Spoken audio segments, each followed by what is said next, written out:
Hey friends and foes, welcome to Brushwork Podcast. My name is Stephanie Scott, and today we're talking about how to make time for your art practice. Occasionally people come to me and say something along the lines of, I want to make art, I just don't have the time for it. Or, my life is so busy, I can't get any artwork done. Or, I haven't drawn anything for weeks, and I just don't have the energy to get back to it. This is really common, and I hear it more often than I like. It makes me sad to hear that people don't have time to do things that make them happy, that brings them relaxation or joy. An alternative title for this episode is How to Prioritize Your Hobbies, a crash course with Stevie. In today's episode, I'm going to show you how, whether you are a professional or a hobbyist, to make time for your art in your daily life. The sort of thinking that I'm going to introduce you to applies to any sort of goal, ambition, or hobby that you might have around your creativity or other sort of desire. Today, we are going to use the force of practicality to do good in your life. First, I want you to do a visualization exercise with me. Get yourself a pen and paper, or pull out your notes app, whatever you need. And I want you to imagine what the ideal art making session looks like for you. What is the dreamiest, most romantic version of this art making that you want? I want you to get granular about the whole thing. And for now, ignore the reality of your life and trying to fit art making in. Here are some questions to get you going. What time of day is the best time to make art? How is the lighting in the space that you're creating in? What are you wearing when you craft? What does the desk you create on look like? What does a room you're in while you're making feel like? Are you drinking anything while you make? Maybe having a snack? What is the temperature? Is it warm? Are you on the cold side? Maybe you're wearing a sweater? What sounds are happening in your studio space? Silence? Ambient music? Something else? What is it specifically that you're making? What materials are you surrounded with? Do you have a specific project you are tackling? How clean or cluttered is your space? How did you spend the earlier part of your day before you got to art making? How much time do you want to spend on your artwork? Go ahead and pause this episode and answer all those questions or write a description. Be detailed.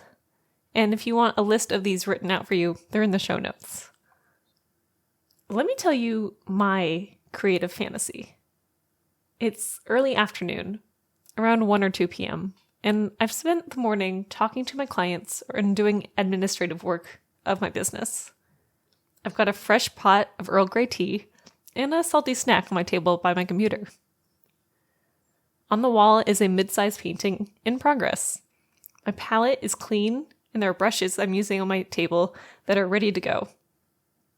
The floors of my studio are swept, but the rest of my studio is a little bit cluttered with the art supplies that I have around me. For me, a little bit of clutter is comforting. I'm wearing a light sweater, and I'm wearing comfortable pants. I've got my studio shoes on, and some fuzzy socks. I'm warm enough that my hands don't ache, but not so warm that I feel sleepy. The lighting in my studio is nice with natural light. I've got a couple of overhead lights that are soft, warm, and the other lights I have on my shelves are twinkling. As for sound, I have an audiobook playing on my speaker. And it's a fantasy book. Nothing too complicated, nothing to distract me from the work. I have 2 hours to work on my painting and no other pressing deadlines on my time. Alternatively, I might be streaming my artwork on Twitch and not listening to an audiobook, but listening to some classical music or chatting with people who are watching me. I have stories to tell them, and they are encouraging me as I work. Now, I am a professional artist. This is my main job. So I want to do this exercise for you for my artistic hobby that I have.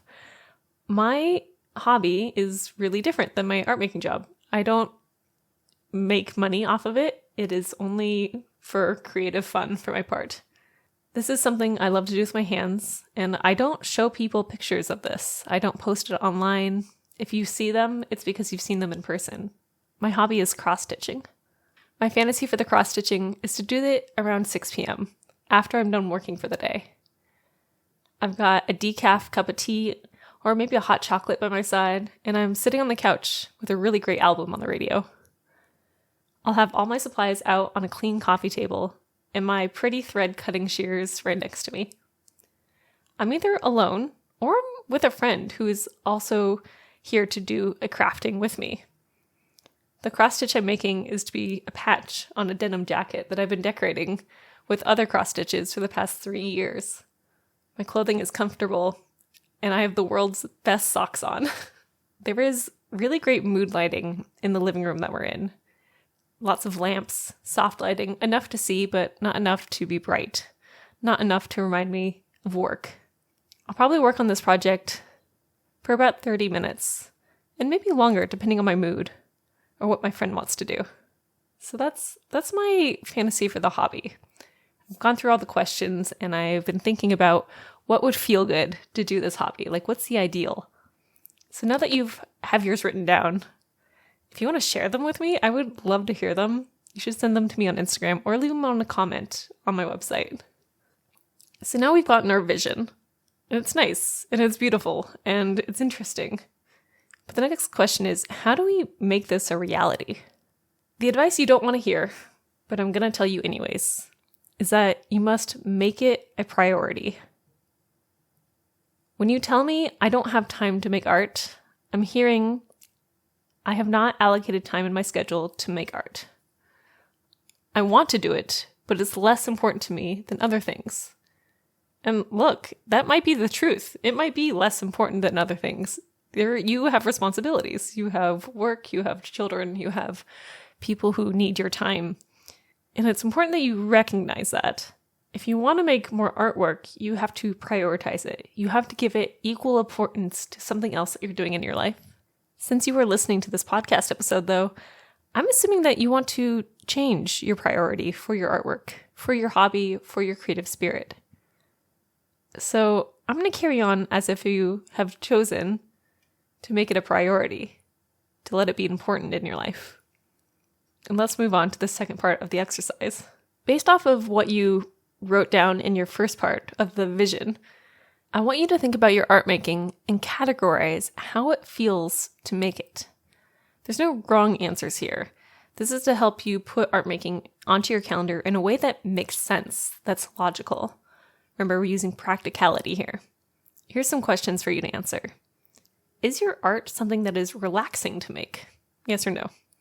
Is it a learning experience, as in a time of study? Are you a beginner artist? Are you practicing things?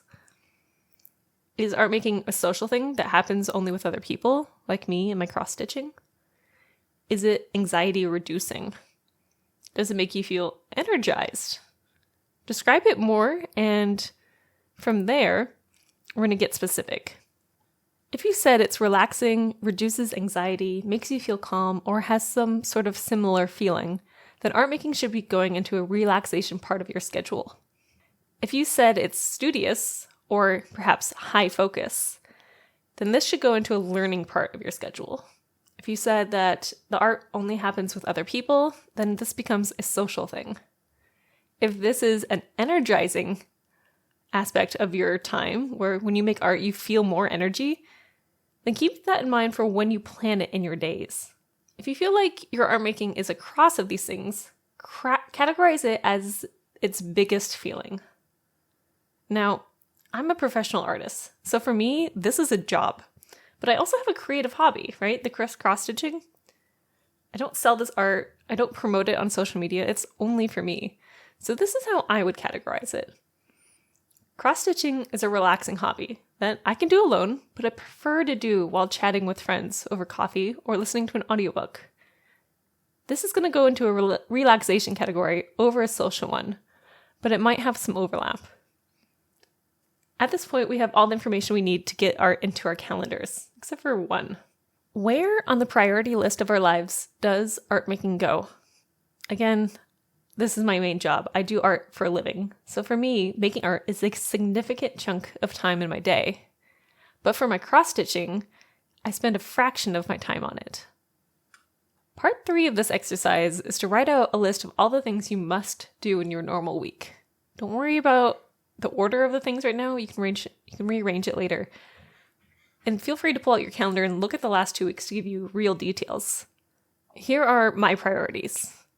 For my artwork, it includes podcasting, cleaning, administrative work, networking and social media, and an open box time, which I use as a catch-all for times like going to the photographer and things like that. For the rest of my life, it's house cleaning, cooking and groceries, house management, running errands, relaxations and my hobbies, date nights with my partner, social and friend time, family time, working out, and yoga. Now I want you to get a piece of paper and write down your own list. What are the main categories out of your priorities? And P.S., if you don't have relaxation on this list, I want you to write it down at the very top. Okay, next you're going to get a new piece of paper, and you're going to write yourself out a Sunday to Monday schedule. I want you to jot down everything on that list that goes into your weekly schedule. If your days are wildly inconsistent, do your best to estimate where things go. I plan my days in blocks. Try it for yourself for this exercise, but you're going to do what works for you. For me, the blocks of time that I work with are like so. The mornings are usually around 8 a.m. to 11 a.m., afternoons are noon to 5 p.m., and evening is 6 p.m. to bedtime. These are what my days look like. On Sundays, I have the mornings off. Nothing happens or is scheduled here until noon. Around noon, I go on a walk or I do yoga, some sort of exercise. At 3 p.m., I stream games or have book club. At 6 p.m. for my evening block, I usually have dinner with my boyfriend, and the rest of the evening is for relaxation. Sundays are easy for me. On Mondays, I have my morning block where I record and edit the podcast. I then will get it uploaded to the website and make promotional images for it with the rest of that time. For my afternoon block, I have lunch, I go on a walk, and I do social media work. In the evenings, I have dinner and I have relaxation time. And sometimes on Mondays, I will spend some social time with my friends. On Tuesdays, my morning block is to post to social media. I do admin work, I write emails, I reply to people, and I get the new podcast launched. The afternoons is for streaming on Twitch and painting time. In the evenings, I have dinner with partner and I have my reading and relaxation time. Wednesdays are my day off. I do my errands, I do my house management work, I do my groceries, and then I spend the rest of the day doing hobbies. On Thursdays, my morning block is to post social media, do my admin work, do my emails. It's much like my Tuesdays. The afternoons are for painting and for streaming on Twitch. My evenings are for reading and doing my hobbies. On Fridays, the morning I leave open box for my business. This is time where I can run errands, do things like that for the artwork. I then post to social media, I do my yoga, I have my Finance Friday hour, which is when I check my budgets. And then I have the afternoon for streaming. In the evening, it's social time or relaxing, whatever I feel like. And then finally, Saturday. My morning block is for chores and house management. In the afternoon, I have it for family time. And then in my evenings, I do yoga or I go on a walk. You'll notice that I have relaxation written into my schedule every single day. This was a big move for me in my life. I used to really struggle with making time to relax. And now I've trained myself into having a dedicated time each day just for being chill.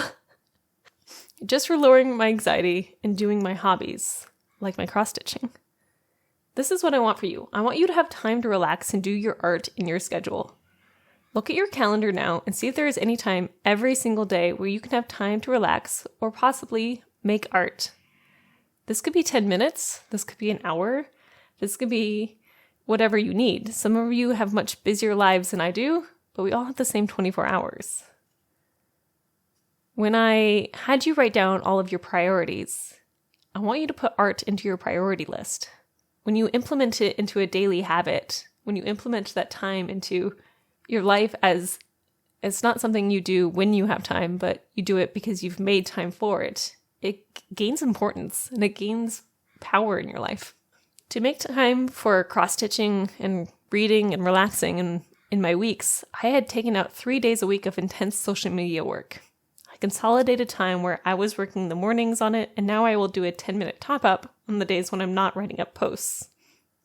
I respond to comments, I answer DMs, maybe I'll post to a story, and then I'm out of there. I'm off of the social media. And instead, I now get to read for 20 minutes, and I now get to work on my cross stitch, and now I get to relax and stare at the clouds. Let's say you're making art and it's something you are studying. I want you to write in your calendar where your art is going to go as studying drawing, studying painting, studying printmaking, and claim that time as thus. Same for your artwork as if it was social time. Maybe the social time is like art with my friend, or whatever you need to write down to make it heavier, to make it worth holding. Making time for art is making time for your well-being. When you are creative, you are nourishing yourself. Relaxation is going to bring you energy. By declaring you need art in your life, you set yourself up for success to make art. And the last thing that you need to do is, now that you have art making time in your schedule, is that you need to protect it. You found a spare half hour, you've found time to make art important for yourself. You need to treat that time as holy. Do not schedule a coffee date or a doctor's appointment over your art making time. Do not let people interrupt your art making time. Tell your family, hey, I'm making art now and will be available for whatever you need after enter your time period here is over. Set a timer, turn off your Wi-Fi, be ferociously protective over this time you've made for your artwork. If people want to be part of your art making time, that's really cute. Maybe have them do it with you. Tell them yes or no if you like, but make them understand that this is a time that has a purpose. It's dedicated to the spirit of art making, to relaxing, to studying, to engaging, and you're not just going to be messing around as if it has no value, because art making has value for you. That's important. If you need a little bit more oomph on your making art time, I love an affirmation, and this is one I use. I'm making art now. The world can wait until I am done. I need to be here in this creative space. My worries can wait for my future self.